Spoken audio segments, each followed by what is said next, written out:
Camera work ಆಗ್ತಿಲ್ಲ. Camera work ಆಗ್ತಿಲ್ಲ. ಎಷ್ಟು ಕೊಟ್ಟಿದ್ದಾರೆ ಇನ್ನೂ ಜಾಸ್ತಿ? ರಿಪೇರಿಗೆ ಎಷ್ಟು? 5,500 ಇಸ್ಕೊಂಡೆ. ನಾವು ಮಾಡಿಕೊಟ್ಟಿಲ್ಲ. ಕಾಸು ವಾಪಸ್ ಕೊಟ್ಟಿದ್ದೆ. ಅದು ಏನು ಮಾಡಿದೆ? ಸ್ವಲ್ಪ 3,500 ಅಷ್ಟೇ ಕೊಟ್ಟಿದ್ದೀನಿ, 2 ಕೊಡಬೇಕು. ಯಾಕೆ? ಅವ್ರ ಹತ್ರ ಇದೆ ಅಷ್ಟೇ ಕೊಟ್ಟಿದೆ, ಇನ್ನೂ 2 ಕೊಡಬೇಕು. ಅದೇ ಯಾಕೆ ಕೊಟ್ಟಿಲ್ಲ? ಕಾಸಿಲ್ವಂತೆ. ಇದೊಳ್ಳೆ ಸರಿ ಹೋಯ್ತಲ್ಲ, ನೀನು ಕೊಟ್ಟಿದ್ಯಲ್ಲ ಕರೆಕ್ಟಾಗಿ. ಕೊಡ್ತಾರೆ, ವಾಪಸ್ ಕೊಡ್ತಾರೆ. ಯಾವತ್ತು? ಟೈಮ್ ಕೇಳಿದ್ದಾರೆ. ಇದೊಳ್ಳೆ ಸರಿ ಹೋಯ್ತಲ್ಲ. ಅಂಗಡಿಯವರ ಅವ್ರ ಮನೆಯವರ? ಅಂಗಡಿ ನಡೆಸೋವ್ರ ಹತ್ರ ದುಡ್ಡು ಇಲ್ವಾ? ಅದೇಂಗ ನೀನು ಇವಾಗ ದುಡ್ಡು ಕೊಟ್ಟಿದ್ದಾನೆ ರೆಡಿ ಮಾಡಿಸ್ಕೊಳಕ್ಕೆ ಹೋದೆ, ಮತ್ತು ಅವರು ದುಡ್ಡು ಇಸ್ಕೊಂಡಿರ್ತಾನೆ, ಮತ್ತು ಹೆಂಗೆ ಅವ್ರು ಇವಾಗ ದುಡ್ಡಿಲ್ಲ ಅಂತ ಹೇಳ್ತಾರೆ? ಖರ್ಚು ಮಾಡಿದ್ರೆ ಅವ್ರು ಅಂಗಡಿ ಇಟ್ಕೊಂಡವ್ರಲ್ಲ. 1 ತಿಂಗಳಾಯ್ತು. ಹಾಂ, ಒಂದು ತಿಂಗಳು ಫೋನ್ ಇಟ್ಕೊಂಡಿದ್ರೆ ರೆಡಿ ಮಾಡಿಲ್ಲ. ಹಾಂ, ಪಪ್ಪ ಕೇಳಿದೆ.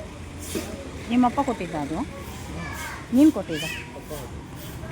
ಯಾರ ಹತ್ರ? ಹೊಸ ಅಂಗಡಿನ ಹಳೆ ಅಂಗಡಿನ? ಹಳೆ ಅಂಗಡಿ ಆಗಿದ್ದು ನಿನಗೆ ಕಾಸು ಕೊಡ್ತಾಯಿಲ್ವಾ? ಚಿತ್ರವಾಗಿದೆ ನೀನು ಹೇಳೋದು ನೋಡಿದ್ರೆ. ಕಾಸು ಇಸ್ಕೊಂಡು ಕಾಸು ಕೊಟ್ಟಿಲ್ಲ ಏನು?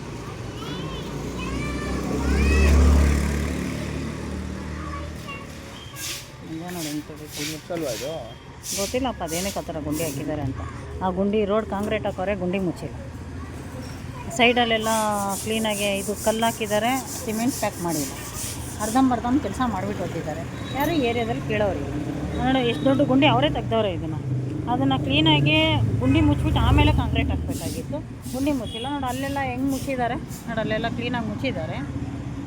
ಅದೇ ಥರ ಇಲ್ಲೂ ಮಾಡಬೇಕಾಗಿತ್ತು. ಯಾರಾದರೂ ಗೊತ್ತಿಲ್ಲದೆ ಇರೋರು ಬಿದ್ದರೆ ಗುಂಡಿ ಒಳಗೆ ಬೀಳ್ತಾರೆ. ಗುಂಡಿ ಒಳಗಡೆ ಬೀಳ್ತಾರೆ, ಗಾಡಿಗಳು ಮಿಸ್ ಆಗಿ ಮಕ್ಕಳು ಬೀಳ್ತಾರೆ. ಯಾರು ಕೇಳೋರಿಲ್ಲ ಅಲ್ಲ ಈ ಗುಂಡಿನ. ಕಾಸಾವೇರ ತುಂಬಿಕೋರೆ, ಹೇಳೋರಿಲ್ಲ ಕೇಳೋರಿಲ್ಲ, ಏನು ಮಾಡೋಕ್ಕಾಗಲ್ಲ ಇಲ್ಲಿ.